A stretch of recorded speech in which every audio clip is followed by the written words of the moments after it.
setelah pembatalan U20, Piala Dunia U20, itu elektabilitasnya merosot ya dari 16,2% pada bulan Maret menjadi 13%, turun sekitar 3%.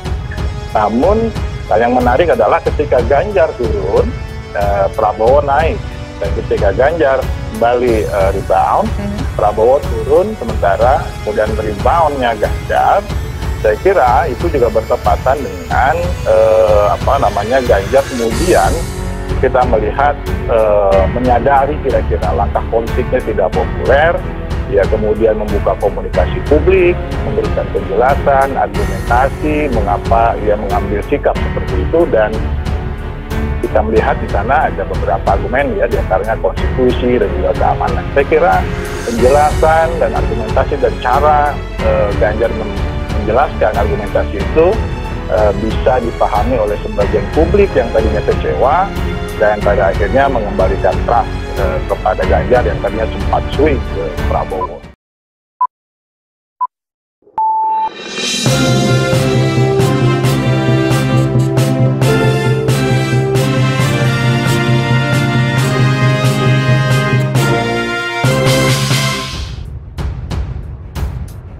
Saya akan buka terlebih dahulu bagaimana survei yang dilakukan oleh SMRC terkait dengan elektabilitas Capres versi Top of Mind berikut ini.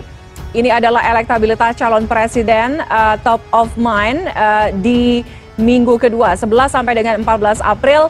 Di posisi 3 teratas ada Ganjar Pranowo 16,5%, kemudian Prabowo Subianto 16,3%, ada Anies Baswedan 9,8%. Yang menarik adalah yang paling tinggi angkanya 16,5% ada Ganjar Pranowo. Kita tahu di minggu sebelumnya di bulan April minggu pertama masih di angka sekitar 13,5% kalau saya tidak salah. Apa yang membuat ada perubahan cukup naik angka persentase ini, Pak Denny? Baik, terima kasih Mbak Tiffany. Jadi SMRC rutin ya melakukan survei telepon. Targetnya adalah pemilih kritis yang jumlahnya sekitar 80% dari populasi. Jadi tidak seluruh populasi karena tidak semua pemilih memiliki handphone atau survei telepon gitu ya. Tapi pemilih kritis ini kita pandang penting karena punya karakteristik tersendiri, diantaranya bisa mempengaruhi para pemilih yang tidak kritis, yang kurang berpendidikan, yang kurang banyak informasi. Nah, survei telepon ini rutin setiap minggu, di samping survei tatap muka yang kita lakukan, hasilnya konsisten ya dengan survei tatap muka yang dengan daya jangkau 100% pemilih, di mana ada 3 nama yang paling signifikan mendapat dukungan publik sebagai calon presiden, yaitu Ganjar Pranowo, kemudian Prabowo, dan juga Anies Baswedan. Nah, terkait dengan fluktuasi suara calon dalam beberapa waktu terakhir, ini tidak lepas juga dengan isu Piala Dunia U20, di mana kita melihat publik tampaknya merespon negatif ya sikap Ganjar yang menolak kehadiran timnas Israel yang pada akhirnya walaupun tidak langsung sebab akibat, tetapi kita melihat di sana kemudian ada pembatalan turnamen Piala Dunia U20. Nah, seperti yang tadi kita sudah lihat, di mana Ganjar itu pada minggu pertama April 2023 setelah pembatalan U20, Piala Dunia U20, itu elektabilitasnya merosot ya dari 16,2% pada bulan Maret menjadi 13%, turun sekitar 3%. Namun ternyata karena survei kami lakukan setiap minggu, di minggu kedua kita melihat ada perubahan kembali. Jadi trennya ternyata tidak monoton. Di survei minggu kedua April, Ganjar kembali ke posisi Maret 2023 yaitu 16,5%. Nah, yang menarik adalah ketika Ganjar turun, Prabowo naik. Dan ketika Ganjar kembali rebound, Prabowo turun, sementara calon yang juga kompetitif lainnya yaitu Anies Baswedan tidak terlihat ya mendapat keuntungan elektoral dari fluktuasi suara Ganjar. Mengapa ada perubahan? Saya kira penurunan tadi sudah jelas, kemudian reboundnya Ganjar. Saya kira itu juga bertepatan dengan Ganjar kemudian kita melihat menyadari kira-kira langkah politiknya tidak populer, ya kemudian membuka komunikasi publik, memberikan penjelasan, argumentasi, mengapa ia mengambil sikap seperti itu, dan kita melihat di sana ada beberapa argumen ya, diantaranya konstitusi dan juga keamanan. Saya kira penjelasan dan argumentasi dan cara Ganjar menjelaskan argumentasi itu bisa dipahami oleh sebagian publik yang tadinya kecewa, dan pada akhirnya mengembalikan trust kepada Ganjar yang tadinya sempat swing ke Prabowo.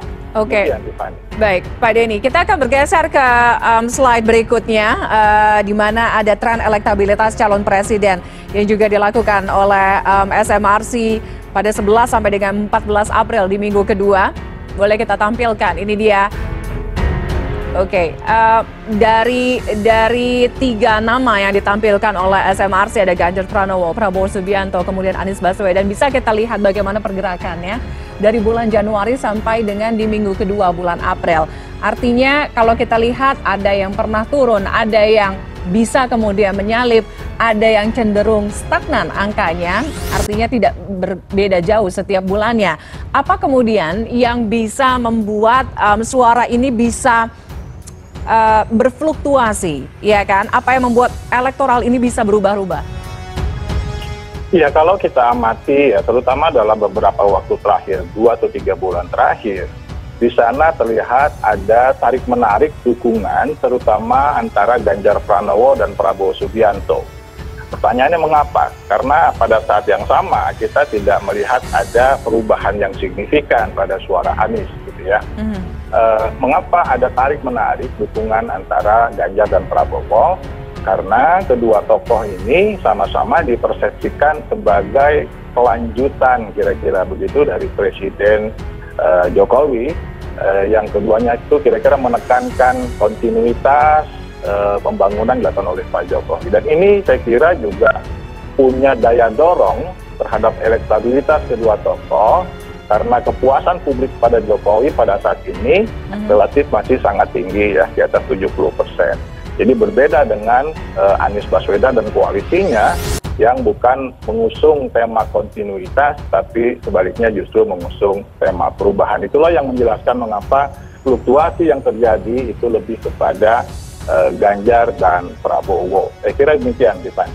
Oke, artinya begini Pak Denny, kalau kita lihat tingkat kepuasan terhadap pemerintahan atau kinerja dari Presiden Jokowi, atau bisa kita katakan endorsement yang diberikan oleh Presiden Jokowi terhadap paling tidak 2 nama yang paling atas dalam survei SMRC, Ganjar Pranowo dan juga Prabowo Subianto, seperti dengan judul kita malam hari ini, salib penyalip dukungan Prabowo dan Ganjar, memang bisa mempengaruhi elektabilitas capres secara besar. Ya, saya kira betul begitu. Terutama karena tadi ya, approval rating Pak Jokowi saat ini cukup tinggi, di atas 70%.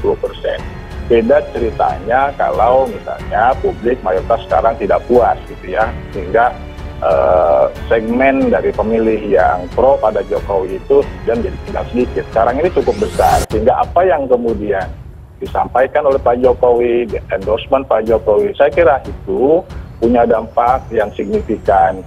Dalam beberapa waktu terakhir kan Pak Jokowi juga kita lihat punya kebersamaan ya dengan Pak Prabowo. Betul.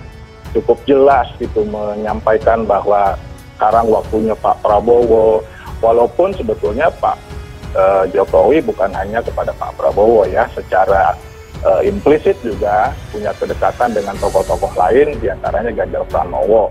Jadi saya kira itu yang menyebabkan kedua tokoh itu memiliki mendapat insentif lah kira-kira dari kinerja pemerintah yang sekarang ini di bawah Pak Jokowi. Oke, artinya bisa dikatakan ini endorsement yang dilakukan oleh Pak Jokowi masih dipertimbangkan sebagai reference leader ya, dalam menentukan dukungan terhadap calon presiden atau tokoh-tokoh yang diusung sebagai calon presiden.